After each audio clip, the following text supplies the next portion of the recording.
Welcome to another post-retirement edition of the Dojo Talk podcast. This is allegedly episode number 177, and we are back again, unplanned, um, spur of the moment.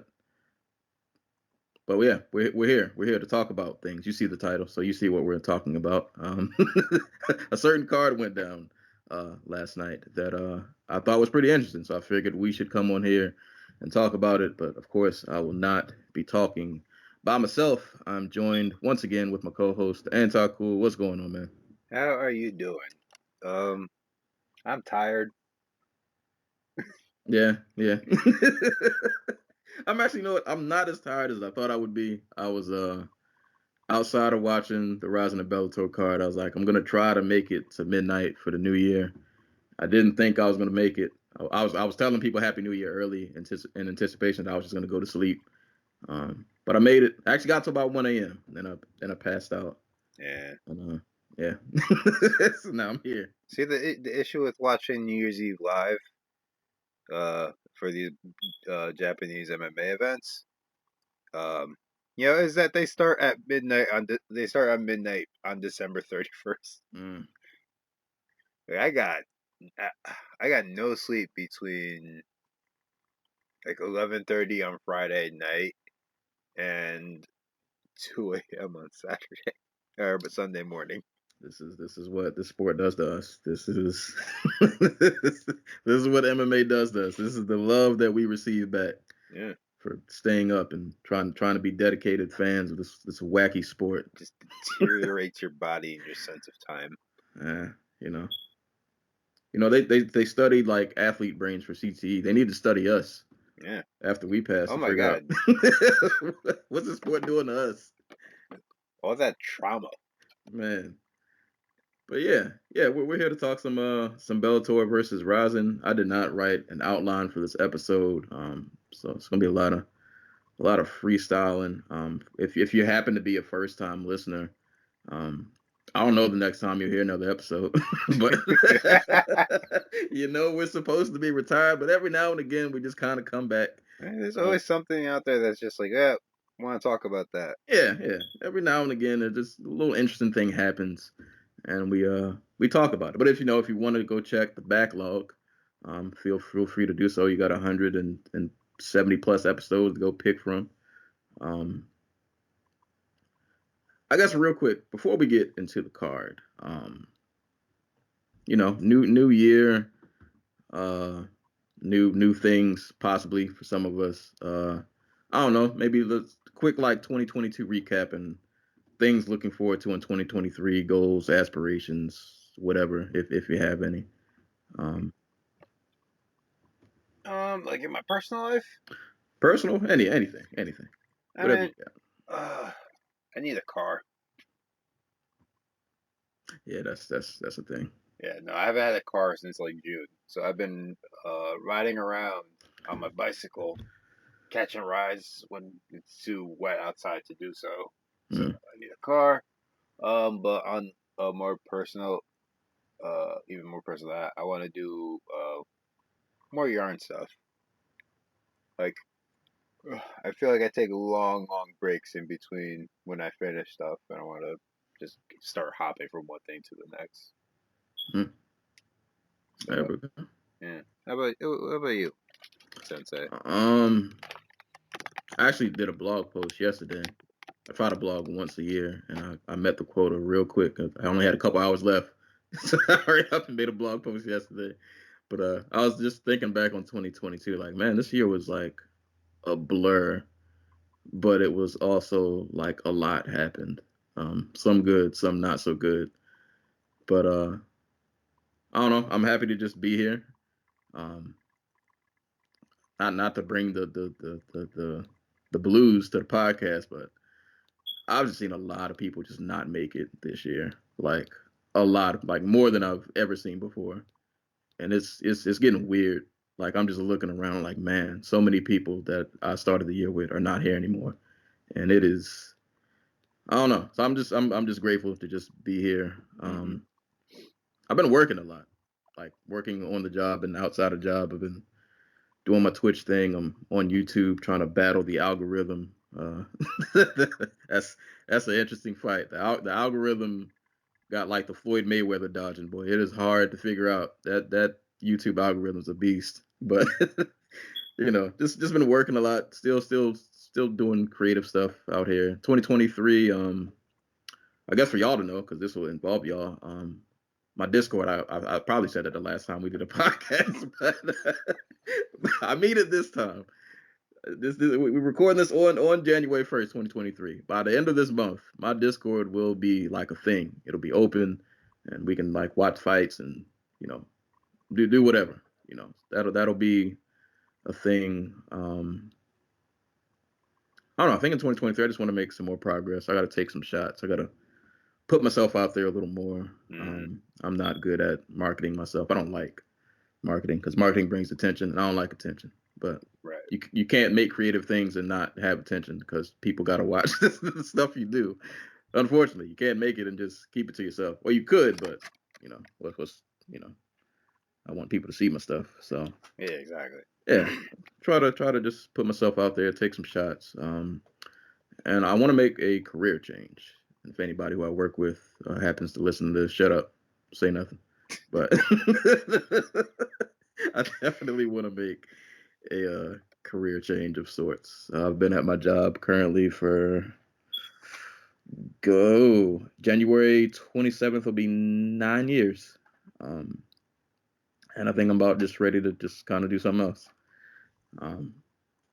So yeah, we'll see how that goes. But be a lot more work this year. But I think my theme for this year, I need to figure out how to work smarter and not harder.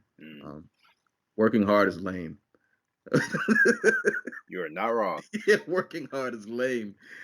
I've been working hard all my life, and I need to figure out how to work smarter. So that is a main thing for me, and keeping my health on track. Definitely got to do that for 2023. But let's not bury the lead. Y'all know what y'all came here for. It's a little card went down yesterday. Kind of a big deal. I think it was a big deal because crossover events is something that I feel like a lot of combat sports fans would like to see more of, but we don't tend to get them that often. Right. Definitely don't get them with promotions of this caliber. So And we also saw why we don't tend to see them. yeah, but you know what? Before we even dive into the card, I want to give Rizin and Bellator both just major props because it takes a lot to like do this. Yeah. It definitely takes a lot. So, Sakakibara and Coker have had a bad couple of years, basically. Bellator's viewership has been like crap ever since they got into Showtime. Like, I'm talking like um I think they've had shows that they've only gotten like 5-figure viewers. Ooh. Yeah. But also Showtime's down across the board, so like it's not like it was back in the Strikeforce days where you could put Nick Diaz on the show and it would pop 1 million in the ratings. And All right. the TV's down across the board unless you're like, I mean, even ESPN's down, but they're not as down as like your USA's and your TBS's and so on and so forth.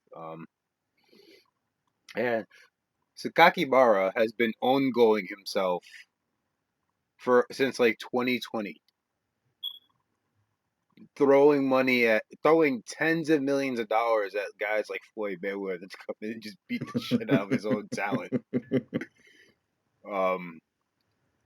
And I don't know how much you followed like his pressers and stuff. But he's basically been saying since like 2020, early 2021, late 2020, I think, that like Rizin's dying. Oh man. But it's like it's one of those things where I'm not sure how serious it is, and I'm not sure how much he's just trying to drum up support because he spent tens of millions of dollars to get Floyd Mayweather. Like they're trying to expand into the U.S. and I think that's what was part of this, where like okay, they collabed with the U.S. promotion, they got on U.S. TV, awesome, whatever. But like their first event, I think the rumor was they were looking at Hawaii, and I'm not sure what the time zone is there. Like I don't know what time it is in Honolulu right now, but like the issue with Ryzen in the West is, or yeah, out here is that it comes on at 1 o'clock in the morning. If you're trying to expand into the U.S. and be on U.S. TV, having your show start 5 hours is not, it's not it. I I was don't. like, just a quick note. It is 5 a.m. in Honolulu right now. Yes, and it's 12 in Tokyo. So like, if you, that's terrible for your home audience, it's terrible for the audience here. So like, I don't. And Hawaii is like notoriously expensive. It's why the UFC still hasn't gone back there. Bellator has gone there because they had a Hawaiian champion. I feel like they kind of had to. Yeah, they were trying to turn Illuminati McFarland into like a superstar. Um, didn't work out, but one of the ways you do that is you have her fight at home. So that makes sense. But like, and I'm sure Coker.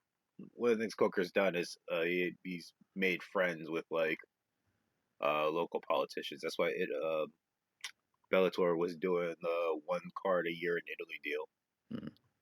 But like, point being, it's been a hard couple years for Bellator and Rizin. Oh, I also forgot Bellator got kicked. Bellator lost their DAZN deal, which is what made them like profitable. Like, I don't know what the numbers are now. Especially since they're owned by Viacom. Like, I'm not sure if that's like because it's a little different than like, oh, a TV company's paying us to be on Spike. Um, Now instead it's just like they're owned by Viacom and they're given a budget. So I don't know. I don't know what the X's and O's are there, but I know like the zone was like the thing that made them in the black, and then they got kicked off the zone because nobody was watching their cards except for like me and you. Shout outs to us, keeping Bellator afloat. I've noticed real quick, and then we'll move on. I feel like I've been kind of actually I have a statement and a question that'll lead into the card. I haven't been keeping up with like the rising stratosphere as of late. I don't really know much of what goes on over there, but I know I can say for Bellator that I've noticed for a long time they just seem to struggle with promoting in general. Like they're just I don't know. Sometimes I'll look over there. It's not like Bellator hasn't had big fights, It's been a while. but it.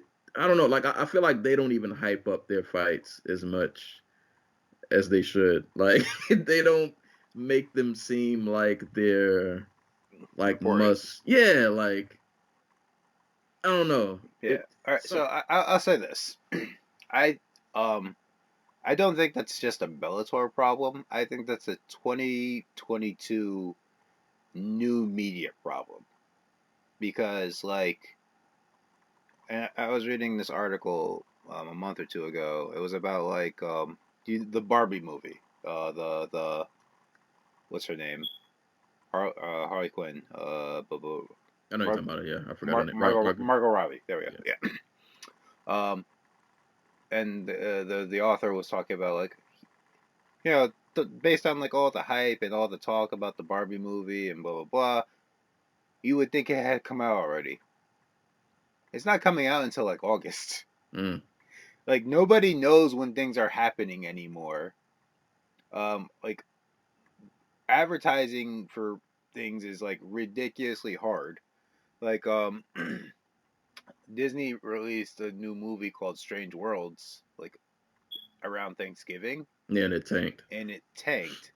But like people were being like, "Well, I didn't see any advertising for it." I was just in New York last Monday and that shit is everywhere. It's on taxi cabs, on the side of buses, saw a few billboards, it's on like bus stops. Like we are I don't know if it's part pandemic. I don't know if it's part, you know, uh, we've all become so accustomed to ads that they are literally like we're all just mentally blacking them out. Like they are the parts of like the screen on those like sketchy websites you go on to legally download shit.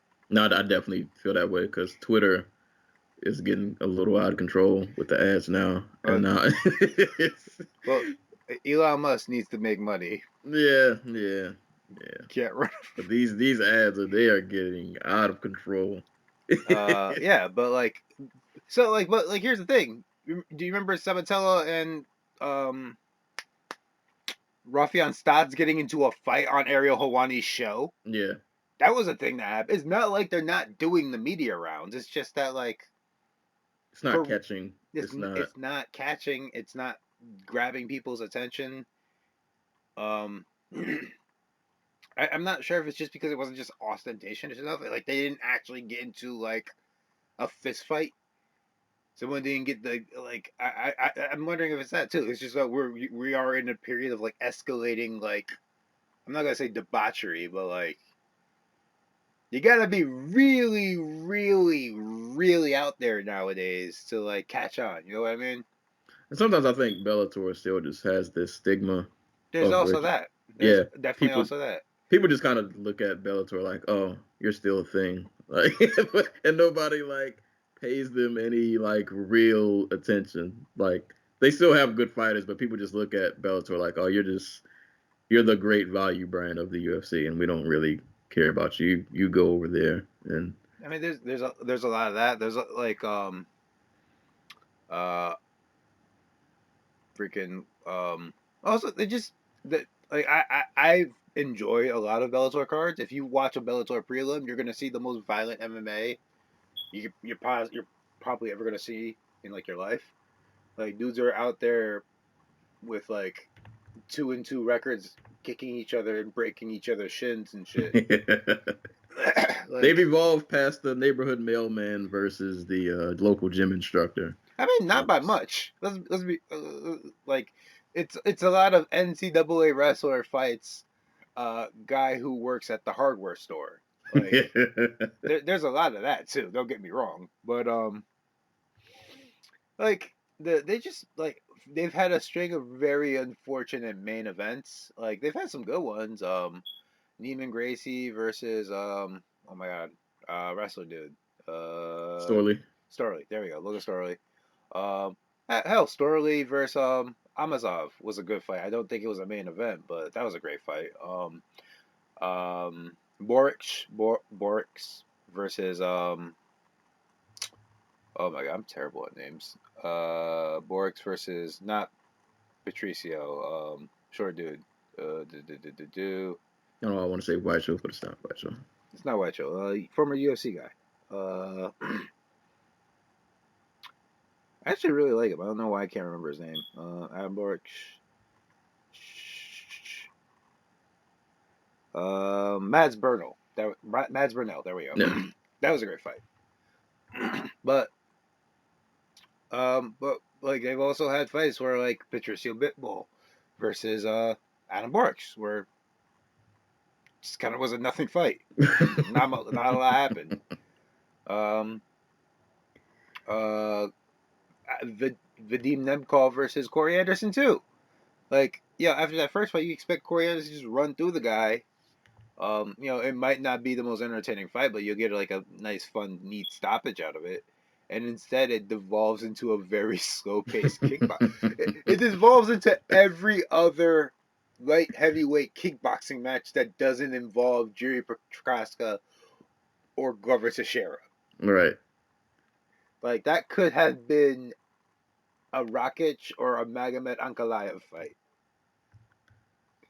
I don't know, but for the record, Bellator has good fighters, but They do. yeah, it's just for whatever reason the product just ain't. It, It's not reaching the people it needs to reach, or maybe it is reaching them and they just don't. it's just not vibing. Yeah, Like they just don't care. also, I will say, and going back to like people have been shitting on Coker, I will say So this has been on my mind since like September. Anderson Silva versus Jake Paul, which Paul, whatever Paul. They're both stupid. Uh, that was October, right? Sounds about right. Somewhere around that time. Okay, that happened on Showtime pay-per-view. Uriah Hall, Anderson Silva. I think there was a third UFC fighter on there. I can't remember. It's on Showtime. You know who fought who had boxing matches this summer? Michael Venom Page and Chris Cyborg. Why the fuck are they not on that pay-per-view? Yeah, I was gonna say because I didn't see not near one of them fights. Oh no, I think I caught a highlight of the Venom Page fight. Yeah, and he got his ass beat by Mike Perry. Yeah, I think I caught a highlight of that, but I don't. Cyborg had like a small boxing card in like Brazil, and she made up a number for how many pay-per-views she sold. Like Cyborg, I respect the hell out of you, but you did not sell 110,000 pay-per-views. Do not lie to me. But my point being, your featherweight champion is having boxing matches in a gymnasium in Brazil. And you're not tied to the event. And you're In not tying her to any the your biggest event of the year. yeah, somebody over there is not. Like you can bemoan Coker's promoting skills all you want, and maybe the dude's outdated in 2022. Maybe Bellator does need new leadership, but it's pretty clear that Viacom CBS, the people who actually have the money and like are the final say in these types of things, Oh yeah, they're like nah. they are asleep at the wheel. They don't Yeah, care. they like, bro. We got so many other properties and things to worry about. Y'all are not. Dude, like, why? Yeah, that's the other. Like, why are they not tying? Like, it doesn't even have to be fight related, but Viacom CBS is a big company. Why are they not like? And I'm happy Bellator's going to be on CBS in February. They got a couple good fights on there. I like the Johnny Elbin. Oh my god, Tokov fight. The main event's the main event. If you want to see Fedor, get Fedor. Yeah, It is what it is, it and is. I It is think what it that's is. I understand why Fedor's in the main event. I feel like it's a big misstep because if Ryan Bader goes out there and knocks him out with one punch again, this isn't like UFC on Fox One. This is more like, oh, this is the Bellator product. It's anticlimactic. But it's really just clear that Viacom CBS they don't know what they're doing with Bellator. Like, why are we not trying to lure away UFC stars by like offering them like TV roles or something? You know what I mean? Like you have this big network, humongous. Now, even PFL is out here snagging out people. Yeah, and I mean, don't get me wrong. They're just PFL is just straight up overpaying for people. Like, and Hey, you got to do that. yeah, Like you if you gotta want do to what you gotta compete, do. you gotta do what you gotta do. And if the money keeps coming in, the money keeps coming in. You find a way to make it work. Hey, But shout out to Shane Burgos. Go get that meal. yeah, yeah, Go get that meal. exactly. Yeah. But like, I don't I don't I don't know what you like. I don't know what you do if you're in Coger's position. It's just like, well, you're having it's like you have this is what you're working with. Like I don't know what Stephen Espinoza is like doing over there at Showtime Sports. And there's the other thing: Showtime might not be here next year. Mm. They might just be it's not is it Paramount Plus or Peacock or one or the other? One of them streaming services that I don't have and I don't want to pay for. Yeah, hey, I'd pay for them if they did Bellator cards live. If they did Bellator cards live and I could get like the back catalog of all the Bellator cards, hell yeah. Mm. But they don't. I don't think they have that. So, like the last time I checked, it anyway. Well, if Bellator wants to do some kind of promotion, um, Hire me. I was gonna say y'all got some bragging rights now. We can move on to this card. Y'all better say something about this. All right, I will say Bellator won the battle and lost the war. That's my opinion on this card. So my one quick question before we get into this card, because I have not really been keeping up with like the Rizin ecosystem. I would say for the most part on Bellator's side, they sent over some pretty A1 talent. For the most part. Yeah, they sent over names that we all recognize. If you're fans of the sport, you probably know who these guys are. We've seen them fight. They're all really good. Um, on the Rizin side, I recognize De Souza, and I think that's about it. Okay. Only because I haven't been time zones and sleep. Like me and Rizin we ain't been seeing eye to eye lately. And no, I feel the same way. Yeah, so I just wanted to know on their side, So, is this some of their best? so I will say, shouts to Jack One On who does Knockdown News. His JMMA on Monday series is how I've been keeping up with Rizin when I'm not able to watch. So shouts to him. So I will say, this is probably the best that Rizin can do. Like 3 of these dudes are champions. Like De Souza is the lightweight champion. Cueca is the featherweight champion. Hiramasa is he just won like the bantamweight Grand Prix last year, I think. Hold on. Yeah, he won the bantamweight Rising Grand Prix in 2021. He beat Kai Asakura in the finals. So yes, for the divisions that they were competing in, this was the best that Rizin could do, muster. Okay, all right. That makes me actually. No, I don't know how that makes me feel, but And like I will say, I thought they did really well in they did. defeat. In defeat, Like there. none of these fights were washes. Like, Oh, one of them was. well, all right, one was. And to be fair, Sakakibara had to know going in that this was how this fight was going to go because they fought twice before. And while Yeah. Hiromuto Ogikubo gave Horiguchi his toughest fight in Rizin up until Kai Asakura knocked him out, or one of his toughest fights. I shouldn't say toughest. He still lost that fight. Yes.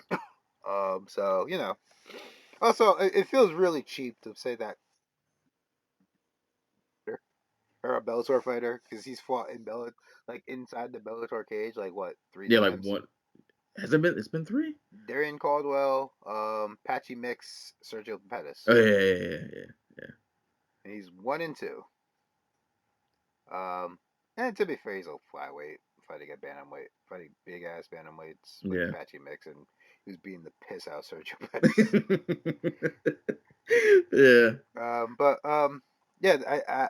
this was basically the best that Rizin could muster, and like I said, I thought heading into this they had a shot at a 3-2 victory because I'm like, there's no way. Like I said, I thought Horiguchi was gonna do what he did to Ogikubo. And I thought Patricio would probably be a lock to win his fight, and sure enough, I have thoughts about that fight. I also have thoughts about that fight. But I thought all the rest of them were pretty competitive, like heading into it, and they turned out to be. So yeah, these were all fun. well, To be honest, my only gripe with this main card, I ain't gonna lie, the Pitbull fight made me feel some kind of way. the Pitbull fight is every other Pitbull fight he's had. Yeah. And you want to go into them one by one, or should we just? We'll do one more. We'll start from the top. Right. So the main event was AJ McKee versus Roberto De Souza. This was the one fight where I was like, oh, I recognize both of these guys at least. I've seen De Souza fight at least once or twice before. But no, this was a pretty fun scrap. There was a lot of McKee having to posture up on the ground because De Souza was trying to catch him with whatever submission he could just think of at the moment. Uh, and McKee having to posture up and like laying ground and pound and evade some kind of submission, whether it be an arm bar or whatever it might be. Um, had some solid exchanges on the feet. McKee tried to land. Was this why he tried to land that flying knee a couple a couple different times? Um, there were some nice escapes that McKee was pulling off to get out of some of these submissions because the Souza was you know he was definitely trying like that. He was not a he was going for he was definitely trying to get a finish. It just didn't happen to go his way, but he was like consistently just going for subs and trying to make McKee work. But no, I thought this was a pretty solid fight. Yeah, no. I was about to say, is this the best fight on the main card? And It's top two. top two, yeah. It's top two. But yeah, McKee, to his credit, is probably the Bellator fighter who, like, if anybody gained fans on the Bellator side after this win, it'd probably be him. Him fighting out of like the submission attempts, him doing damage from the top, him landing the soccer kick. Oh yeah, you can tell he was so happy Oh my god, to be able to do those. dude! If you are like long-legged and you struggle with like or I shouldn't say you struggle. If you're like wiry and you're like a dude who's just like, I'm going to get into the scramble whenever somebody shoots on me because I can't stop them from shooting on me, but I can just be a pain in the ass and just like try to make some chaos. Mm. Soccer kicks are for you. Like we saw Will Brooks. He wasn't doing the soccer kicks, but he was heel kicking the crap out of dudes from like inside the guard. Mm-hmm. Like it's a really great tool to have. And yeah, and to his credit, McKee, um, like you said, he fought off submissions when he was in top position. He was doing some damage from the top, not like fight-ending damage, but he was working. D'Souza also had a great showing. Um, Probably went for those triangle chokes, and transitioning from the back, trying to grab a triangle or an armbar. Probably did that one too many times. Instead of just like locking down the position and trying to flatten out McKee. Mm. But yeah, he also had a great show. Like he was dead tired in that third round. If this fight was scored round by round, I think he would have won that round. Like dude was like dead on his feet and still managed to get to McKee's back. Um, yeah. This is one of those fights where um I thought it was a one. To be honest with you, This was the one fight where I actually was like, I wish I could have got like a little more this is yeah of this. this is one where it's like I wish. I mean, these are all like championship fights except for they weren't. There was no title on the line, but like these are all like Yeah, on championship fighters from each. well at least on the Rizin side, like this was a Yeah. champion fighter, Mickey former champion. But yeah, no, like this is one where I'm like, okay, I like McKee's style more in Japanese MMA than I do in like American meta slash well yeah American meta MMA because just like he has more to bounce off of Mm. because I think physicality is going to be his issue at lightweight. Like I don't see him doing well with the Nurmagomedov, uh, Chablis, and oh my god, what's the other dude's name? Uh, but like a lot of the Russian expats, Russian fighters who are just like physically manhandling dudes. Yeah. He might have some That, issues. I'm getting mad like Carlos Condit vibes Mm. from his game. Yeah. where it's just like I have an answer, but I can't. He's not a dude who's gonna force his game on you like this entire. I think that's why I didn't. I think this is why I had winning the fight is because while McKee had moments like a good amount of success, a lot of them were in response to things like he was forced to have Satoshi's fight. Yeah, it was him defending against something that was, you know, and it's one of those weird things about like judging. Like, what do you consider damage? What do you consider I will like? say I can't remember what, but I think the Rizin guidelines are different. It's like Yeah, I think damage is first. I think it's aggression. Yeah, it's aggression first, and it's weird because they have like control is like third on the list. Yes, control is like 20 points. Yeah, which I ain't gonna lie. The entire time I was watching this card, I was thinking, I wish everybody had the Rizin like soccer kicks and all. I want this shit everywhere. Oh wait, I was This wrong. I'm sorry, I was wrong. Damage is 50 points, aggression 30 points, control is 20 points. Yeah, I don't know why. It seems like in American MMA, like control counts for way more than it probably should. And then what people deem as control is also up to interpretation, Yeah, and which being real, we saw interpretations of the judging system here because oh boy, that doesn't seem consistent with fights we've seen on earlier fights we saw on the card. yeah. But yeah, no, like that's I think that's always been the thing that's holding me back from being like AJ McKee is like the next like UFC or Bellator UFC champion. It's like Michael Chandler, Eddie Alvarez were dudes who made you fight their fights. Mm. That's what makes them different. AJ McKee is very much a I'm going to go in there and I'm going to let my opponent dictate what's going to happen, but I'm going to beat him where it happens. Like even John Jones was there that to an extent, but it was very much for Jones. Like I'm going to.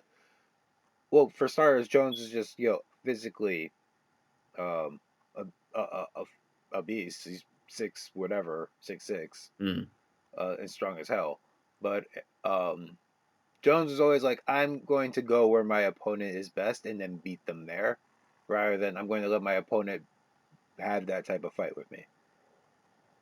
Um, so yeah. But no, that was, like I said, I think this is the best fight in the card.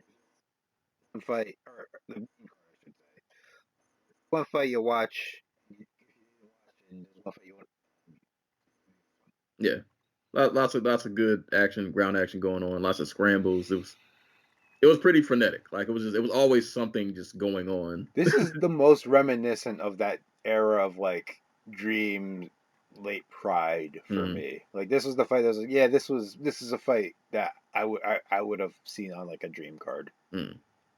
rather than like any of the first four, except for like Gooch and Ogi Kupo. I've probably pronounced his name like Mm. 4 different ways already. Yeah, shout outs to both gentlemen. Man. It was a really good fight, but McKee ended up getting the unanimous decision. Moving on to this next fight that like I kind of don't want to talk about, but we'll talk about it. Uh, So Pitbull, yeah, good old Patricio Pitbull versus Kleber Koike. I'm gonna butcher his name. yeah. Koike. You and me both. So you asked me if the Rizin side of this card was like really good. So Kleber is the former KSW featherweight champion. Mm. He lost that title to one Mateus Gamrot. That is the last man to have beaten him. Mm. Uh, besides that, he hadn't lost since 2015. Mm. Yes. Okay. All right. He had a Yeah, little run. no, Great run. dude is a phenomenal. He is not a great wrestler, but he finds ways to get fights to the ground. The problem with that is Patricio Pitbull is, for all intents and purposes, a fire hydrant. You are not going to drag him to the ground by like getting to like a wild exchange and just wrapping your legs around him. That was also something I noticed. I felt like was a theme throughout this card. I felt like a lot of the Rizin guys were like physically outmatched. The talent was there, but because I'm watching Pitbull and I'm like, I feel like Quick could like be doing better, but he's just not. The guy who beats Pitbull is going to be the guy who realizes, hey, if I can string together like 4 or 5 shots instead of 1 or 2, I can land on him pretty consistently because he's just kind of there. And he's But not throwing the volume back. yeah, That exactly. It's a lot of pressure. It's a lot of I'm going like guys get hit with that first counter shot off his pressure, and they're like, "Well, I can't strike with this guy. right. He's too deadly." And Quick is the thing I hate most with like BJJ guys who don't come from like a wrestling background, where they're just like, "Well, I'm going to sit at the very edge of the ring or cage or whatever. I'm going to let him come forward and put that pressure on me because I'm not a great striker. But the second he overcommits to something, went to the ground. And the problem with that is he's Patricio Pitbull. Uh, Like he's an issue for him. All right. And Koike's like, well, if he doesn't overcommit, I'm gonna throw 10,000 kicks and maybe he'll grab one, and then and we'll go to the ground off of that. Which is like, all right, it's not the best strategy, but okay, all right, Yeah. have fun with that, buddy. And to be fair to Quake, like he's not a great striker, but like in the last like minute and a half of the fight, all of a sudden out of nowhere he's just throwing like he's coming forward, he's throwing strikes and he's landing and it's not like Pitbull's not in any like serious trouble, but like he's not exactly firing back.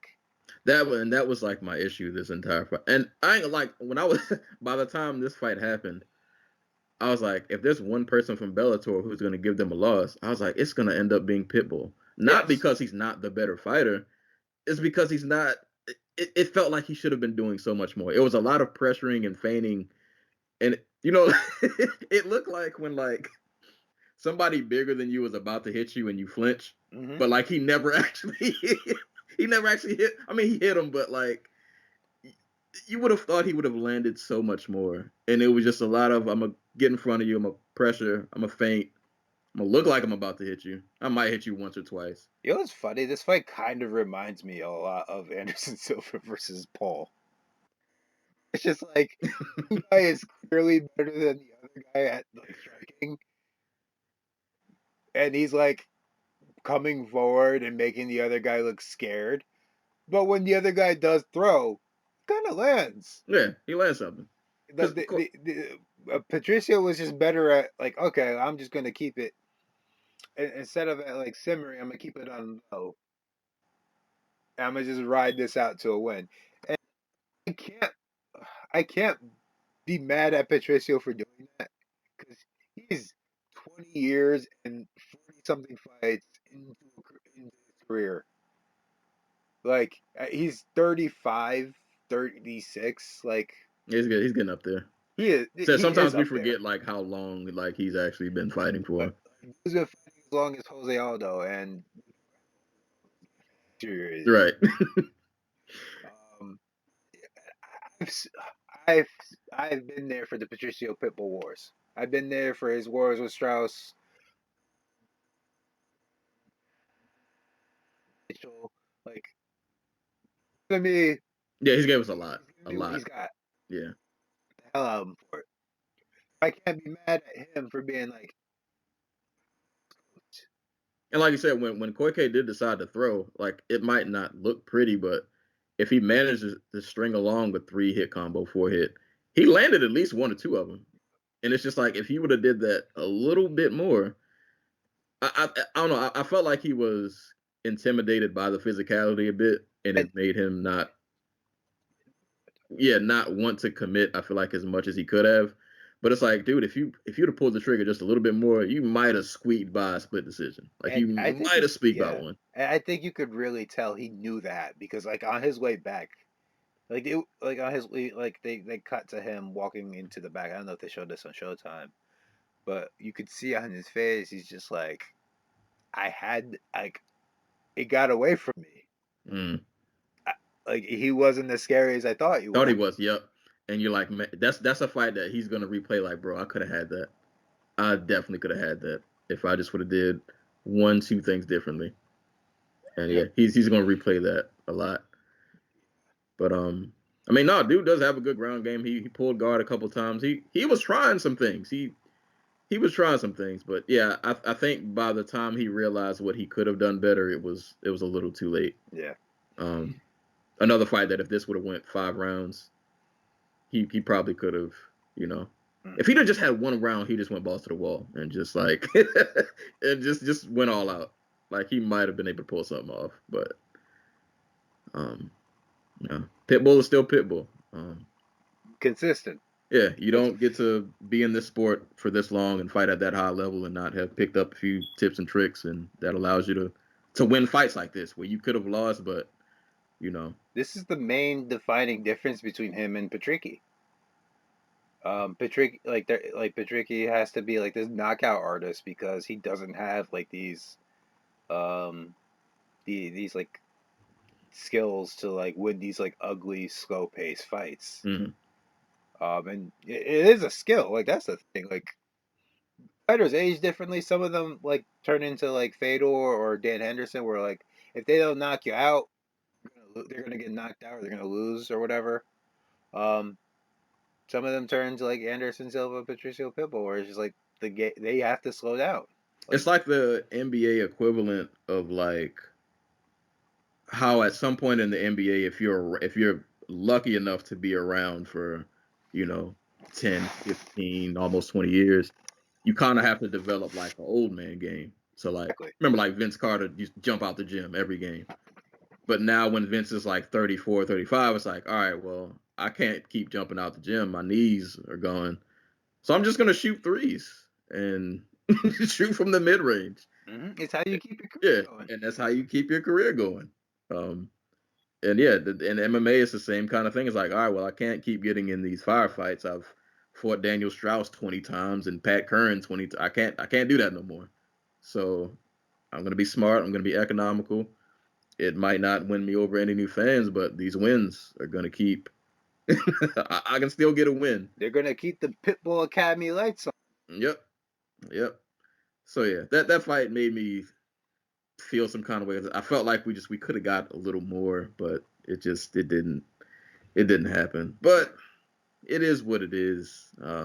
Yeah, and I think part of that was just like a styles clash. You got this jujitsu guy against again a fire hydrant man. Yeah. Um, but like if that was Asakura in there, that I think this would be a great fight. Like Kai Asakura or not Kai, Mikuru. Mm. I think this would be a fun fight, but yeah. Well, speaking to somebody who did bring the action, um, Gooch. yeah, Gooch man, Kyoji Horiguchi, This is so unfair. and Hiromasa Ogi Kubo. Oh my god. Man, um, boy. Image of Horiguchi just punching from in between the ropes down on Ogi Kubo's head as he's just like over the side of the ring. If they would have stopped it right there, I would not even have been mad. He did it because they have the most bloodthirsty referee in him. Was it Jason Herzog? Yes, it It was. was Jason Herzog. Yeah. Just like And the thing is, the you fight, have to kill him. the fight didn't start off like too crazy. It was a lot of just he was holding Ogi Kubo against the ropes, just throwing some knees. He landed a good little calf kick, and then out of nowhere, he just drops him. And then, like you said, when that ground and pound started to land, I was like, oh, he's about to kill this guy. Like this went from 0 to 100 so quick. I will say shouts to Hiromasa because he fought back in that second round. Yeah, like you would think after the first, like you would think his spirit would be crushed, but No, he tried his best as he could. We got Second, this. Yeah. yeah, second round was kind of more the same, but Ogi Kubo did manage to fight back um, a bit more, and he even had a nice little scramble to get on top, but he just wasn't able to do much with it. But at that point, it's like you at least survived to make it to another round. Um, the third round was wild because the left hook that Horiguchi landed was so fast that I like missed it. Like it was like the round just started, and I think I had flicked over a tab because I had football up, and all I heard was just yelling, and then I flicked back over, and Ogi Kubo is dropped again, and I'm like, hold up, what just happened? Yeah, Yeah. Horiguchi did Horiguchi things. Yeah. Friggin' her Ogi Kupo tried to like they go for the glove tap and Ogi Kupo just like jump him. He's just like I'm gonna grab him and then Koji Horiguchi on the back with that left hook. That's just Mm-hmm. ugh. ugh. The whole Bellator's gonna be able to build a flyweight division for Horiguchi. Like I don't think there's enough talent out there that's free. The best talent is like I'm not gonna say it's fighting in Rizin, but it's like it's in one. There's Rizin. The UFC has like their 25 to 30 guys. And you know there are guys like Dustin Ortiz out there who are still floating around. Ali Bags. Um, I'm probably forgetting a bunch, but like I'm not sure how much like quality you're gonna be able to get for Horiguchi. Yeah, and Bellator, and yeah, unfortunately, tying back to kind of what we talked about earlier, of all the promotions, as much as I enjoy Bellator, they're not the promotion that I would bank on. Right. That's gonna, one, find Horiguchi quality fights, and two, just even be able to promote him on a consistent basis to get people to care outside of the people that already, are fans. Right. So I mean, I I would say something like like trying to collab with like one would yeah, I probably be would their love to see best. him in. I would love to see him in one. Dude, I'd take um Horiguchi, Demetrius Johnson to in a heartbeat. Yes, yes. That being said, there is a chance that we get Horiguchi versus John Dotson because he I, fought on this card. yes, and I meant to find a highlight because apparently he knocked somebody out. I I didn't mean, get you. it was not is him knocking out a 45-year-old Hideo Tokoro. Yeah. That's one of those cruel fights. Oh, I was wondering why his name was familiar. Yeah. He's still fighting. What? I mean, dude, Rent's doing the first, man. It's just Because like, I come saw on. his name and I was like, hold on. But I didn't bother to like look at his record. I was like, I feel like I've seen this name before, Oh and yeah. I didn't bother to look at it. I was like, hold up, you definitely fought somewhere where I've watched. I remember you somewhere. I think the broadcast mentioned that Hideo Tokoro has fought more New Year's Eve cards than basically anybody. So you knew he was going to show up this year. He'll probably be back next year. This man has fought Ivan Menjivar, Royler Gracie, Brad Pickett. Like, when you hear names like Brad Pickett, you know he's been fighting for a long time. Dude, like, hold on. LC Davis. Jesus. Hold on, because where is it? This dude fought Alexander Franca Noguera. Mm. Min, Pequeño. Do you know who Pequeño is? I remember the name. He is the guy who Jose Aldo fucking murdered Oh, with the in his the in sidekick. in his first fight in WEC. Mm. That's how long Hideo Tokoro has been fighting, and he had over 25 fights by then. Jesus. Bro, he fought Kyle Uno. Like, Yeah, golly. dude is a staple. Yeah. But I make fun of UFC matchmaking for being like a meat grinding factory, but like that was just cruel. Like, what did you expect? It's so cruel when you That match was one of those John. fights where it's like, hey, we got this short guy that hits really hard. Let us show you how hard he can actually hit. Yeah, And go throw this little 45-year-old in his face and let him show you what he can do. Yeah, that's kind of messed up. Ryzen or Bellator gives us Horiguchi.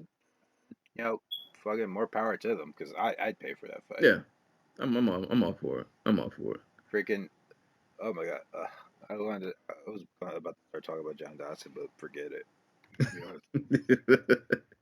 But yeah, like Horiguchi beat the brakes off Ogiku. Well, it's pretty much the breakdown of how that fight went. Moving on. all right, so This fight was fun. yeah, so Um, this this fight is the one that like messed with my brain a little bit because I'm like, how are they scoring these fights? Because okay, I understand in the main event if he scored it for AJ McKee, and we'll get to next fight. But I understand if you how they scored it from Ramadanov. hmm, I can't fathom how Juan Archuleta won this fight under any rule set. my notes for this fight. The word "happy feet" appears many times. That was my takeaway from this fight. I was like, for those who don't know, Juan Archuleta versus Sucho Kim. My notes for this fight was a lot of Kim fights with happy feet. Oh my god, That was dude. that was my takeaway. But like, I would think that would annoy me, but it made me chuckle every single time he did it. Like it's like he does this. It's like a It's like a positive reinforcement. Like he'll land a good little combo, and then he does his happy feet. He'll be like, "Yeah, I did a thing," and then, yeah, it was great.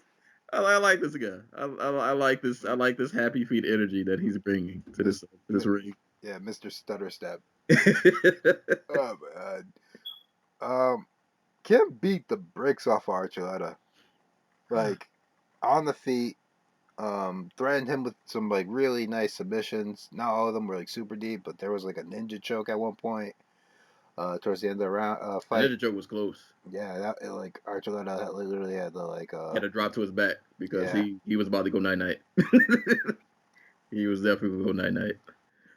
Like Archuleta did not get a lot of offense off in this fight. Like he got a lot of takedowns. No, he did good. He took him down in the first. He busted his nose up somehow. I didn't even see when that happened, but I guess some of the ground and pound in the first. He busted him up pretty good, and I thought Kim did really good. I wish he kind of would have went. Uh, what was it? This I might be confusing this. Oh no, I think I'm thinking of the other fight. I want to say this is the fight where he landed some good leg kicks, but I might be thinking of the Rabadano fight. I can't remember. But no, you know what? It was weird scoring this because I'm conditioned to like do things by the American more so rule set of how fights are normally scored. So I'm looking at my breakdown. I'm like, I probably should reevaluate all these because I'm forgetting that like they don't go by. I don't know. Like the UFC rule set is just done thing. Well, not the UFC rule set, but how fights are generally scored in our commissions over here. Um, Yeah. This is like this is like an extension of all of Saki Kabara's like own goals, where he's just like sending his fighters out there to get absolutely crushed. Americans, American boxers, I should say, and not they're said that there's a Pacquiao next year's gonna get absolutely fucking destroyed. Uh, mhm. but here's like an extension of that, where like the every close fight goes to the opposing team. This is true. It's just like they tried so like, and it was interesting because they were all they were all unique in how they were they weren't all the same fight. They like you mentioned the physicality of like the Bellator fighters. Um, but like if we're talking about like control, um, Satoshi controlled McKee more than the other way around. Like McKee had the first round where he was on top, but like from the second and third round on, like it was when it came to like the wrestling part of it, it was um Satoshi, and that didn't win him the fight. So in this fight, we had the complete opposite, where Archuleta is controlling all the wrestling exchanges and the grappling exchanges for the most part, except for when he's like attempting to be submitted. Mm. And he's getting the absolute, like he's getting beat up in the in betweens, which are like a significant part of the fight, and he still manages to win. Kim had a nice left hand that he was Yes. landing pretty often. And going to the body. I don't know. MMA does bad. Like now that I watch boxing more, I like pick up on like little striking tidbits. So like I'll see somebody in MMA throw a left to the body, and it's like, oh, why don't y'all do that more? Why, why does everybody just hit her? Why do y'all just ignore the body completely? Because Kim definitely landed a lot of lefts. He would do a left to the body, then like a left to the head, or just he was. It was enough body shots where it was just noticeable. I was like, why don't people just do this more? Because it's Remember, working. yeah, It's clearly working. that one he placed underneath Archuleta's like right elbow that made him just like completely drop that arm, and it's just like, Mm. oh, that hurt. He should have. And to his credit, he did get more aggressive, but like he didn't attack the body immediately, like off of that instance. You know, this is a fun fight though. This is a fun fight. Like I It, said, the happy feet action going on in between him just landing combos and just random strikes, and then he does his little happy feet thing. No, I had fun. I had fun watching this. There was another fight where I feel like it was pretty entertaining all throughout. Like it was always something happening, and I like that even when Archuleta was getting the better of the takedowns, like Kim was not just sitting and accepting the position. Like he was. I guess to have happy feet, you gotta have a lot of energy. He was always yeah. trying to move and advance or do something to better his position so he could get back up. Um, so yeah. Yeah. One FC veteran, Sucho Kim. God, Oh yeah, I forgot that he he was a was champ. on he was the chat. He was on the Yep. very first one show. He lost his first two fights in the promotion. Fought his way back, beat Leandro Issa. Yeah, that was like 12 years ago. God, Mm. I feel bad for him. He's not gonna get his Nintendo Switch now. Oh yeah, I saw that. I saw that after the card. I was like, oh, she got to get him an OLED. She got he had a good fight. How can you not reward those happy feet? Like how could you? I don't know. No, maybe he does the happy feet at home. She's like, you're messing up the carpet. Like don't. Mm. I don't know, but no, that fight was fun though. That it was a fun that was a fun scrap. That was a fun scrap. And I guess moving on to the last fight, which is the first fight of the card. Gazi Rabadanov and Koji Takeda. Um, it was a fun. Actually, you know what? This is weird because I was looking at the Bellator side. I was like, I feel like maybe I've seen Rabadanov before, but I don't remember. But they Yeah. also said during the broadcast that basically Habib bullied Coker into putting Rabadanov on the card. Um, in so few words, that's what. Because I was looking at the Bellator lineup, and I'm like, all right, one of these guys is not like the other. Um, how did Rabadanov just not that he's a bad fighter? Like it was a fun fight, but I don't know. It is what it is. Yeah, I was gonna say, wasn't there like a different fight scheduled for the opener, or was it always Rabadala versus It might have always been. I was mad. This is a side note. I actually meant to mention this earlier. Um, I was mad that Tofik wasn't on this. I wanted to see Tofik fight somebody on this card. But exactly, like you're using too many of our guys already? yeah. When this card first got announced, he was like the first person I thought of. Like, oh, y'all got to put him on this card, and then it just Is It did Tafik not. even like training right now? I have no idea. I only say this because the last so sorry to be a downer, but Azerbaijan is currently bombing the shit out of Armenia. Ooh. Yeah, and the last time that happened, Tafik went over there to fight in the Azerbaijani army. Mm. So I have no idea if he's even like training right now. I thought he was still like enlisted. Who knows? That, mm. Yeah. But this is a fun scrap to kick the card off. Yes. Yeah. Yeah. It was a really good one. Get you ready for the festivities. Yes. Um, Rabadanov just dropping the crap out of Takeda in that first round. man, straight right, dropped him. The knee on the ground. Mm. Every time I see the knee on the ground, I'm like, what? The Rizin rule set just needs to be everywhere because that was a brutal knee. And even like Takeda got back up, and then I like his body caught up. Like, no, you just ate a knee. You need to sit down.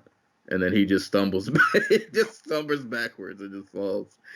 Um, Now this is some good quality violence. I was actually surprised, props to Takeda, because of how brutal the first round went for him. Like he pulled it together in that second round.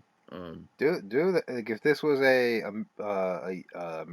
unified rules scored fight, there's an argument that he won. Yeah, you could have given him maybe like a split decision, because he came back strong in that second round. I wish I would have wrote a more detailed note, but there was a scramble that he did in the second round that looked gorgeous, and I just don't remember exactly what it was. But he had a good scramble to get out of a takedown.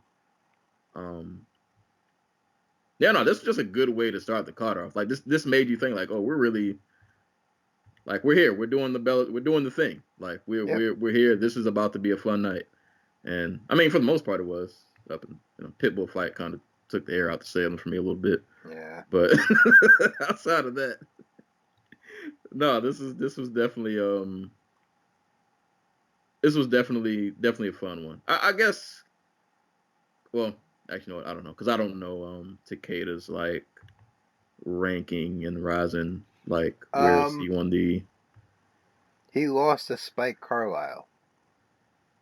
Oh, okay, all right. Yeah, but he also beat Johnny Case. So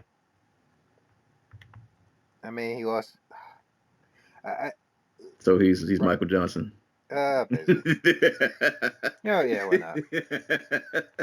I mean, he lost to Damian Brown, but like he went on a 4-fight win streak. He lost to Yusuke Yachi. He beat Noah Bay, which isn't super like amazing. Beat Johnny Case, beat Zach Zane, and then this one. So yeah, like he's there. Like he is a respectable name in a division where I don't think there's like a lot of like Japanese talent on Rizin, just because it's like lightweight. Hold on, let me look up. Right, I keep forgetting it's called the Rizin Fighting Federation. Yachi, Takeda, Case, Gustavo, O'Hara, Okada. I mean, I guess he'd be at the top. Like there are a lot of dudes with like some 50-50 records in the lightweight division. Mm. So yeah, he's more towards the top of the division. So he the only other person I could think of who they could send out there would be Yachi.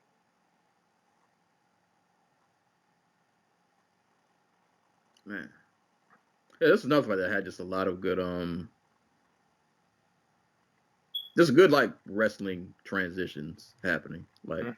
good scrambles. Just a lot of another fight you can tell like I know y'all are gonna be exhausted after this because it's a whole lot of movement and just defensive wrestling and trying to get a better position. Um, and grounded knees, which just make me happy. Um, but no, yeah, you're right. This fight definitely because I think I even have it in my note that that third round was like super close. Like I think I edged it to Rabadano, but if somebody said Takeda, you wouldn't get an argument from me at all. Because now this was good. This was really really good scrap. Yeah, they were all like, besides Orguchi, they were all competitive. Some for some because just less happens, but Mm. yeah, no, they were like, it was a solid show. I know a lot of people were soured on the on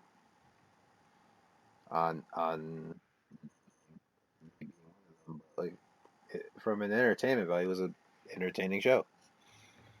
Yeah, I had fun. I will say, I don't think if you are somebody who was a Rizin fan, or if you are somebody who, like, you are open to like MMA outside the UFC, I don't think you come away from this card uh, being like, I'm going to turn into the next Bellator card, because that was so much fun. Right. Like the only dude I think who picked up fans is probably AJ McKee, and knowing Sakaki Bar, he's going to be like, hey AJ, do you want to come fight in Rizin? Bellator, you've done everything you can over there. I think his deal is up. I think, I don't know if the UFC will offer him anything, but if they do, it's not going to be like one of those like Michael Chandler sweetheart deals. It's going to be like, oh, Lyman good. Yeah, I was gonna say, yeah, I feel like he's not gonna get the top of the top right Yeah, he's away. getting the Ben Askren welcome. He's getting the Lyman good. I'm going to match you up on tough with the biggest wrestler we have Mm-hmm. at middleweight, and you're going to lose, and I'm going to make fun of the fact that you were the Bellator champion. Does he have what gym? Does he have like a home gym? Like Who? what does he McKee? What gym does he train at? He changed his dad's gym. Okay. What's it called? Body something. Okay. He had Rampage in his corner, which is funny because he was when he went to go slam what's his name out of the choke. Mm-hmm. I was like, don't do it. Rampage is right there. Don't do it. Body Shop. So that's the gym that has Brett Cooper, Manuel Newton. Oh god, that's a name I haven't thought of in forever. He still fights? No. He's retired. Okay. He's mosh pitting somewhere as There's we speak. no way he still fights. Joey Davis. They got a couple. They got a couple like Bellator guys. Baby Slice. Um, I don't know. Like I look at him and his skill set, and I just still feel like there's it's another level that he can hit. he feels very Alex Caceres esque, except without the seasoning. Mm. Where it's just like you see like these despondent parts of his game, and it's just like they don't fit together, and they only work because you're huge and athletic. But like there's a good fighter in there. You just gotta mold it out. Yeah, got to mold it, rough out the edges a little bit. Yeah, and there's definitely, yeah, I definitely I see the potential. I'm like, bro, this guy could really be something special, but it still feels like he's missing a couple of things. That could really just take him to that next level. Yeah. But no, Rizin versus Bellator. Overall, good card. I Um, don't know if like I don't know. Sakakibara doesn't seem to learn from anything, so there's a decent chance we might get a um, card in this style. That being said, um, I don't know what the next one looks like. Like, do they do a whole lineup again? Because those are all the Rising champions. yeah, I don't, I don't know. Nemkov is a former Rising dude. I don't know what that looks like. Um, it has a light heavyweight division at the moment. I would say Jerry did Jerry take it with him when he left? I mean, basically. Yeah, But like the biggest weight to have is welterweight, and it's the two best fighters are in it are Daichi Abe and Strasser. maybe. Well, could you just do the women's divisions? I mean, Ryzen only has super atom weight. Yeah, all right, that's I a good mean, issue. if there's any crossover, I want to see Sakazawa fight Jillian DeCourcy. Invicta FC atomweight champion. Mm. Saika, who won the Rizin atomweight, super atomweight tournament. Mm. Even though she probably shouldn't have, but that's a whole other thing. Well, speaking of, but yeah, the Rizin vs Bellator card was good. I had a good time. Good to just once again, just major props to both organizations just for pulling over a crossover event because it's just we don't get these often. Like I said, especially of promotions of this caliber. So you kind of just want to appreciate these when these happen because who knows when's the next time we'll Right. get to see something like this. I hope Bellator next year Bellator sends some fighters over again, just because January is normally like a dead month for them. Like they have a big February coming up with 2 events, the CBS card and the what was it, Bellator 284, I Mm. think it was. And that one's got um,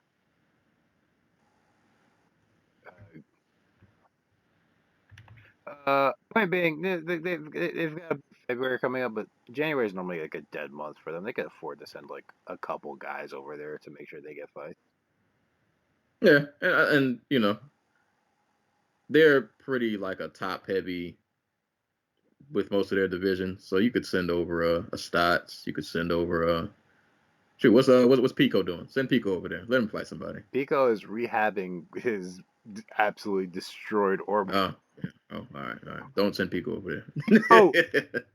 Pico would have been a MMA star because he is the exact type of like flawed fighter that would like thrive in a late 2000s, early 2010s like I feel MMA like, scene.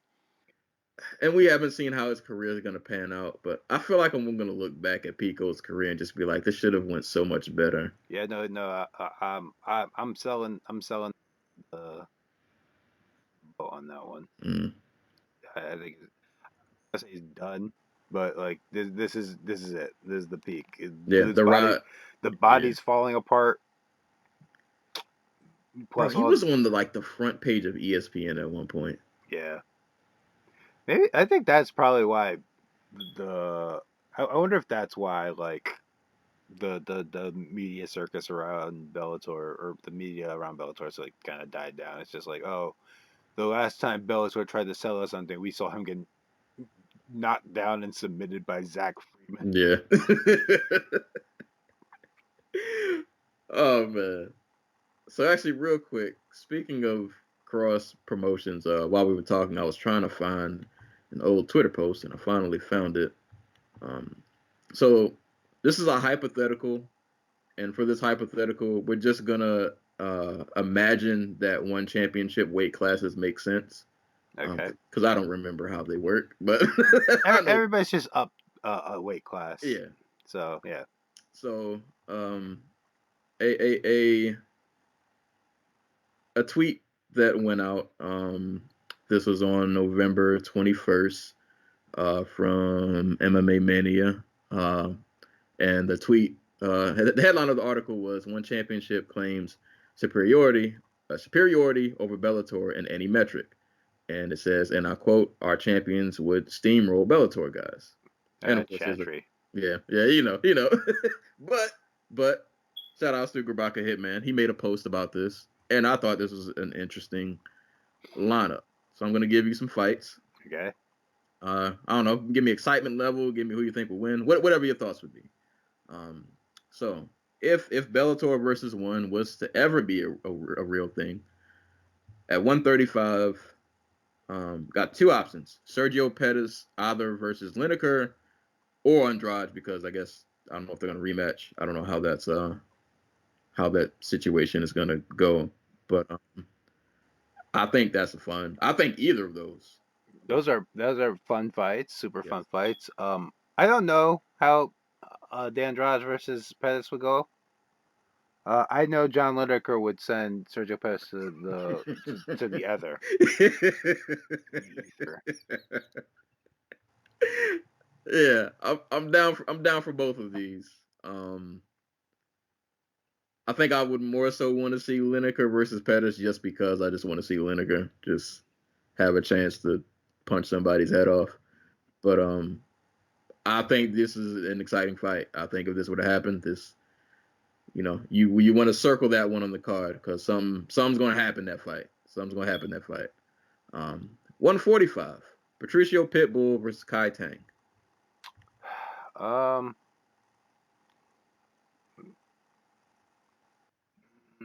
It's so hard because it's like Pitbull does not fight to the best of his abilities. Yeah, my brain wants to go Pitbull, but like Pitbull should win on paper. Yes, but oftentimes on paper doesn't pan out to what to what actually happens. like like guy hits pretty damn hard. And I don't know if you saw his fight with Don Lee, or is that how you pronounce his name, Don Lee? Yeah. Don Lee. Mm-hmm. And he's got like he's got a mean ass leg kick. But I don't know. Oof. I feel like this would be like a sleeper, Yeah. like sleeper upset for that one. Yeah, that's a tough one. That's a tough one. Yeah. Yeah. My thought process, like, he probably can get him down, like, if he wanted to, right? Like, just take him down, but like volume wise and like like Ty has like power. He's a good leg kicker. Which means he can score from range. And that would force Patricio to have to up his pace. And I was gonna say, like Koike, he's not just gonna fight with his back against. yeah, he's a mover. Don't get me wrong. Yeah. He can like do the lateral movement type thing. And I'm wondering like if Patricio's forced to fight at a higher pace, does that just mean like he's just like is it going to tire him out quicker, or is he going to get sloppy, or is in his old age, or does he have that other gear and he's just not. He's just phoning it in because he doesn't need to go any higher. You know what I mean? Say, I think I think Tang could bring the other gear out of him because he might need to use it. Yeah. Yeah. I think I still go Pitbull, but if an upset happens, would not be surprised at all. Next fight, I think this would be pretty fun. 155, Usman Nurmagomedov versus Christian Lee. That would be fun. Yeah, sign me up for this. Sign me the hell up for that. This low-key main event. Like, sign me up for this one. I don't know who wins this. Like, this is another fight where I want to say Usman should win, but like Lee is a dog, man. Like, yeah, that guy comes back from some impossible things that just don't really make sense. Dude is just out here willing himself to victory. Like, yeah, and like, if we're being real, who's fought the harder competition? Yep, that is that is a thing. That is a thing. I mean, Usman has I would say the hype, I guess. But yeah, if we're looking strictly at, tangibles like what we've actually seen. I mean, he did beat Patricky, but that's like the biggest. Yeah, but Patricky is also like a limited fighter. Like, yeah, is a dude who lost to defeat Musayev. Like, and like, don't get me wrong. Like, he's been a super consistent fighter. He's beating the old versions of them, but like Josh Thompson, Bessa Henderson, like slouch at all. Dude was out here. He beat Luis Gustavo, who was like a really good Rizin. Like, it's not like Usman like that. That fight was more just about like the limitations of Patricky than it was like Usman being like super duper better than him. And, that's a toss up. That's a toss up. Yeah, It just has that wild card factor about him. Yeah, like he's too unpredictable that I don't feel 100% comfortable betting against him. And, all right, so actually going on to the next fight because kind of the same thing. Though I think this one I kind of have my mind made up. So 170 would still be Christian Lee, but it'd be Christian Lee versus Yaroslav Amosov. Amosov. Yeah, Amosov. Sorry, Christian, you're not winning that one. Amosov's fucking huge. Yeah, that's you know that's one of those fights where you get like a moral win just for kind of surviving. But I mean, it's not like Amosov's gonna go in there and just like dog him, but like, or I should say, he's not gonna go in there and just like knock him out or submit him or whatever. He's a dude who has like how many? yeah, I just think he controls him. Like I don't know how much Lee is gonna be able to fend him off. Yeah, I will say Lee will have the power advantage, like, or not the power, the speed advantage, because Amosov moves like he's in like water. But if he gets a hold of you, it's not He gonna gets a hold be. of him, yeah. Yeah, it's not gonna be a good time. Not gonna be a good time. So yeah, I'm gonna go Amosov on that one. These next two. Well, this next one, I think one could get this one possibly. 185. None of us really care about the division, for being honest. But 185. Johnny Eblen versus Rainer De Ritter. That's a. Hmm. I can't pick, and this is my Americanified brain. I can't pick. I can't pick a jiu-jitsu dude who fights off his back against a wrestler. I think of all. Well, I can't say that. Like I I think like he has a chance. I like me some Reiner de Ritter, but I mean it's a chance early. This is the one where I don't know. Maybe it's my one bias. This is the one fight on the card where I'm just gonna lean one guy. Just I don't know. I feel like of all the matchups, if I was to pencil in one for sure, the closest one that I think like, all right, he might win. I think I'm going De Ritter. It also could be because I don't remember Johnny Eblen fights. If I'm being honest. The only fights I really remember are the one where he just beat the crap out of Gegard Mousasi. Mm. But like that's another one where it's just like if a guy like Johnny Elblum was to fight Patricio Pitbull, I'd probably pick him over Pitbull just on work rate. Mm. And he played really well into what Masasi's weaknesses always have been, which is volume and wrestling. Um, but yeah, no, I understand. I understand where you're coming from. It's just one of those things where I'm like, I can't do it. Unless you're Kevin Lee, I can't do it. All right, the next one. This one. I don't know if De Ritter's winning this one. 205 Vadim Nemkov versus Rainier De Ritter. Would it be De Ritter or would it be Anatoly Malikin? Because Malikin's the light heavyweight champion. It's 225, but like.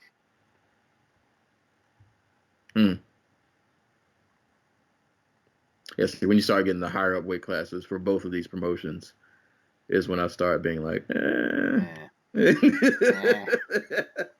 Yeah, I'm gonna go with Anatoly Malikin just because I like his style better. I don't know if it works better or not against like a long kickboxer type like Nemkov, but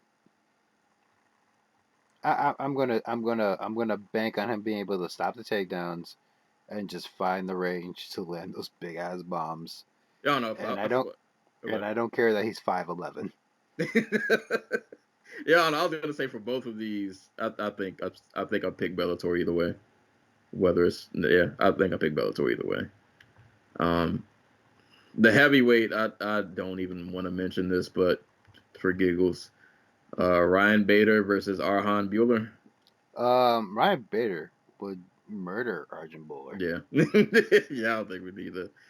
Yeah, that's the fight on the card where it's like, all right, bathroom break, go put your food in the oven. Go. I want somebody to ask: does Chatry believe that Arjun Bowler would steamroll Ryan Bader because he's been calling Arjun Bowler a coward for like 6 months now? I don't know. He might be smirking in the back during that fight. Like, we got to have one sacrifice, and, you know. I'll send you out there to get slaughtered so I can have a reason to get rid of you later or something. I'll hold this one against you for a while. Yeah, you lost, so Yeah. fuck you. But we'll just say, I'll say 185 and down. I'm intrigued. 205 and the heavyweight, y'all can keep both of those, if I'm being honest. But the matchups from 185 and down, I'm for all of these. Yeah. Especially the Nurmagomedov Christian League. Sign me up for that one. That's. I saw that. I was like, I kind of really want to see this now. Now, obviously, this is all hypotheticals. Chatridge is out here just talking smack. Who knows if this will No, it won't. actually be a thing? Now, I would say maybe, and this is me going into hypothetical land. This probably won't happen, but Bellator did the crossover at Rizin, swept, went 5-0. Maybe they're feeling themselves. Yeah, but like here's the thing: the thought is, or my thought is, one sees themselves as the UFC of Asia. They don't collab with Bellator. Like they're not. They like. And I think you hear it in Chatry when he's like being like, our fighters steamrolled Bellator fighters. I think the unsaid part there is, so what's the point? Yeah. Yeah. Why are we talking about this if I mean, oh, so one is supposed to come to the United States next year. By the way, they have reserved a arena in May in Broomfield, Colorado. hmm, So, oh boy, surprised they didn't go to Thackerville. Where was that at? Was that Oklahoma? like that's Bellator territory, bro. Yeah. I'm That is. surprised they didn't go to Sioux Falls, South Carolina or South Dakota. I'm sorry, Oh man. Tachi Palace. There we go. There we go. But I just thought that was an interesting a little headline that caught my eye a while ago. Like, this is actually kind of intriguing. Will it happen? Probably not. But it's fun to think about. Well, maybe So, Chatry watched and his cold heart like thawed. It was just like, yeah, I want to prove that we can go 5-0 on these people. And he does Rizin and Bellator versus one, and they get swept. now I'm not gonna. I was gonna say I'm not gonna lie. Chatry is who he is, but I do love one. If Bellator swept them, I probably would. I might feel some kind of way. I might feel some kind of way. All right, one of y'all got to get a win. Hmm. Somebody. Well, all right, Lineker, I'm gonna put. If you're the guy that's representing 135, I'm gonna put all my stock in you. Go take a head off. But no, that'll be fun though. That would be fun. Just a fun little hypothetical. I guess real quick before we get out of here. Not that we'll record for the. Actually, you know what? I don't know, because I was actually thinking if Volkanovski somehow beats Makhachev, that might be pod worthy because I think he enters some conversations. Bro, Volkanovski's been on like a mean. His run has been kind of it's kind of wild. Been the UFC really wanting Max Holloway to be champion, Yeah. and the UFC and the UFC title challenger making process because the reason that this is happening, Volkanovski is fighting 155, isn't because like out the division. It's because the UFC is terrible at making new contenders, Mhm. and they really like. I guess like there's an argument that it's partly Josh Emmett and Brian Ortega's like clavicles fault, but like you got dudes in the pipe, and they just need the fights to happen so that they Honestly, can. I'm surprised they haven't snuck Yair up there I mean, somehow. he's in that. I think if he had beat Ortega outright, they would have given him the title shot. But Oh yeah, and they're just he like, is fighting Emmett. yeah. So So now he's just gonna fight Emmett, and I have no idea how that fight even turns out because Yair is tough as shit. yeah, For all his other faults, he's tough as hell. yeah. That's just an interesting style matchup. That's a weird one, but weird. I think weird in a good way. Yes. Yeah, we're gonna get an entertaining one out of that one. Um, but yeah, I just wanted to real quick, just quick thoughts on Makhachev versus Volkanovski. Does Volkanovski have a chance to win? Are you predicting he'll pull an upset? How do you see this fight going? Um, Volkanovski is the best fighter on the planet right now, in my opinion. I think he's the smartest. I think he's the most well schooled. I think he is um, the best striker in MMA right now. Um, Dude is legit strong as hell. Like pound for pound, one of the strongest dudes in the sport. Um, I don't know if he has a style where he can fight off um, Makhachev's pressure for 25 minutes because Volk is probably not knocking him out. Hmm. Um, and if they tie up, I am not sure how that looks for him. Yes, as much as I would love to see Volkanovski pull this off, the more I think about what are his paths to victory. And I it's like a perfect boxing virtuoso performance from him, which I think he's capable of, and I think he is a live dog in this fight.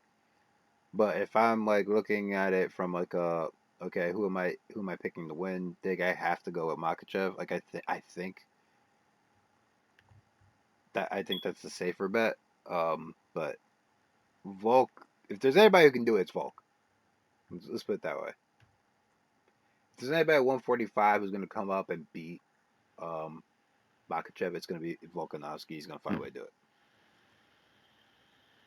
yeah. I No, will that's say I think this is a fight between two of the smartest camps in MMA. yeah, it's gonna be interesting to see game plans and strategies play out. Yeah. And I definitely want to hear in between rounds like what's the corner talk.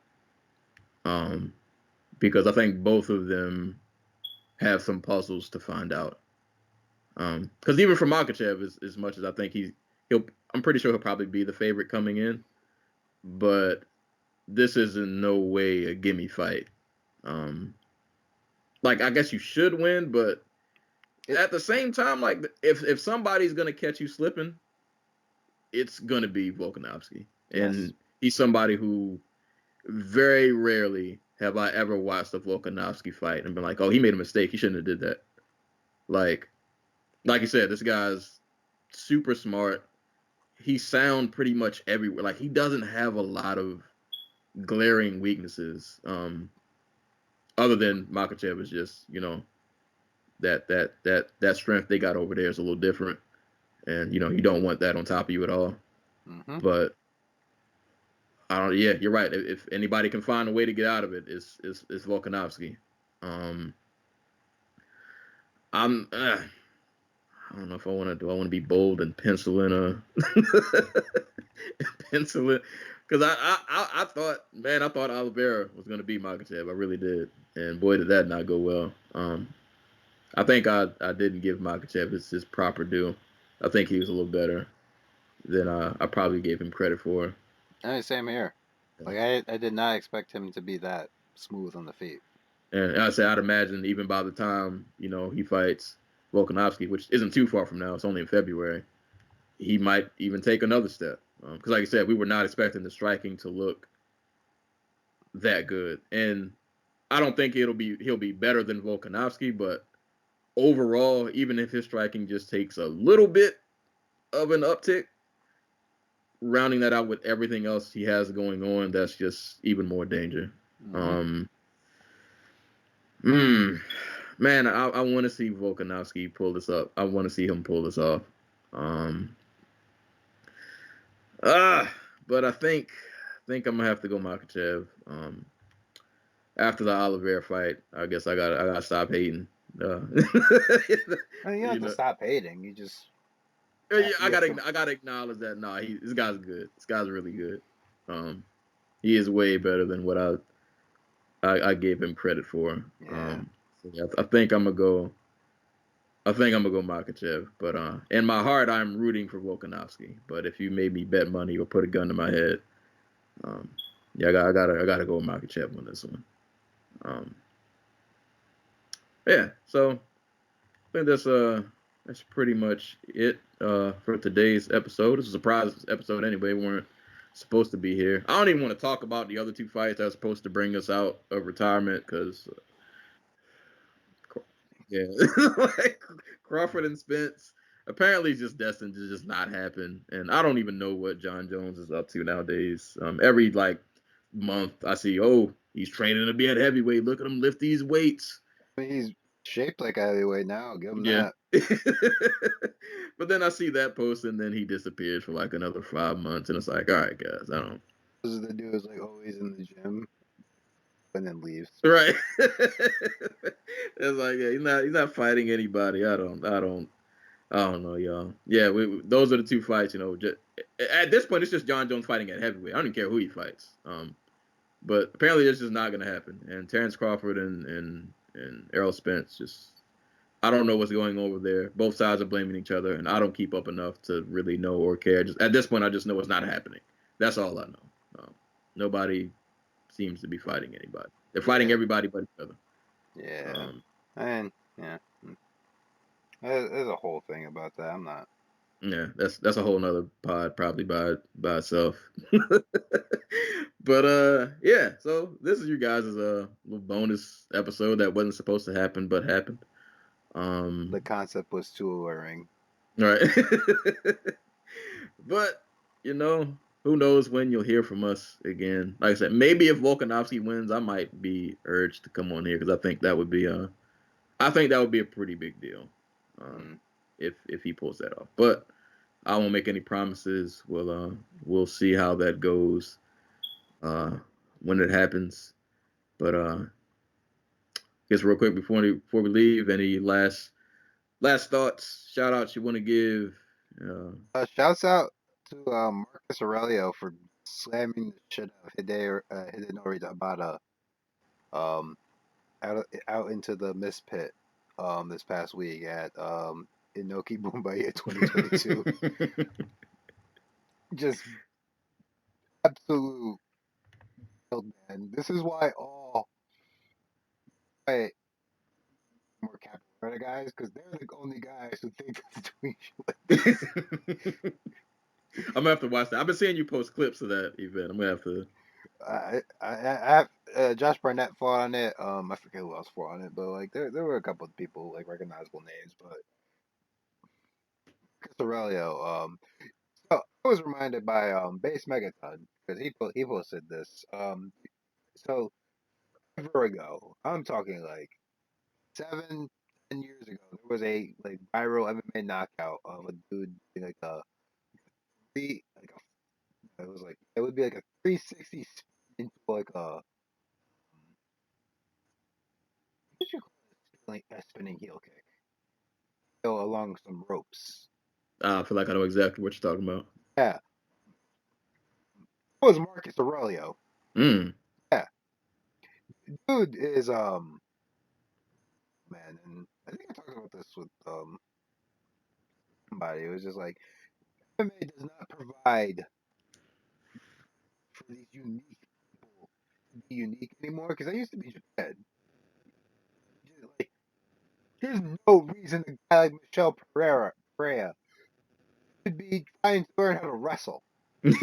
Let him be free. Let him do backflips, damn it. That's what I want out of MMA. Listen. Not everybody can be in competitive to the UFC. But you can just find like the weirdos who just do wild shit. Yeah, just let I them fight want each other. I want dudes who go into fights and just start drop kicking dudes. Yeah, who wants to see Michelle Pereira like disciplined? Yeah, fuck that. Right, that's trash. Get that nonsense. Who cares about discipline? I want to see him throw a 360 like spinning heel kick into a tornado kick Right, as he into a jumps off the cartwheel. cage. Yeah, exactly. As he jumps off the, we're never gonna get that again. Like, I Yeah, want to we have be, poisoned a truly transcendent talent. I want to be disciplined and have like, I don't know, restrict. Like, who does that? Let these people express themselves. This is mixed martial arts, damn it. Right. But remember the arts part. It's expression. That man wants to 350 kick off a cage and then roll and flip and do a swanton, but let him do it. Yeah.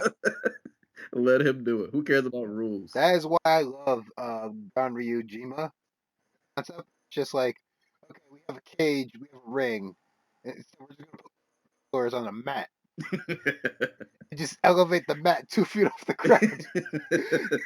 No barricades. Oh man. If you guys haven't seen it, go watch the clip. It was funny on Twitter for a couple of days. It's amazing. Man.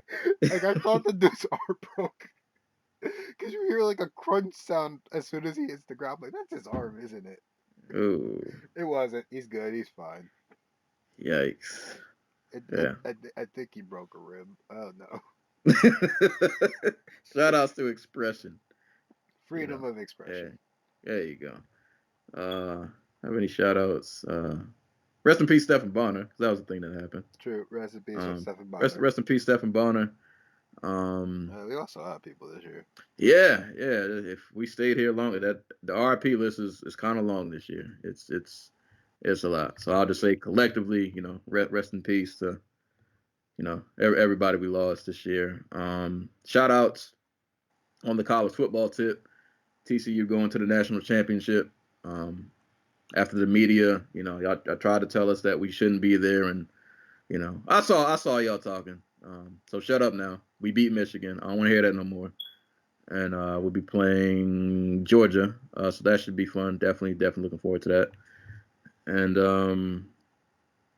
shout outs to y'all. Shout outs to everybody listening. Shout out to everybody like still listens. Like every now and again, I'll still get a notification. So and so like this track. I'm like, we haven't recorded in like a year, but shout outs to whoever's finding this podcast like 2 years late and is still listening to episodes. Shout outs to you. I like this idea that there's somebody out there who's like trying to get like information on UFC Fight Night, like I don't know, 105, and they're just like, look, I'm gonna go through all the podcasts and see what everybody's like opinions on the fights Right. were. Hey. I mean, that's how you create like a historical record. Good for them. That's a valid thing. So shout outs to y'all for still listening, still supporting. And like I said, very soon, the Discord will be open, so we'll be able to watch fights and do things. It'll be fun.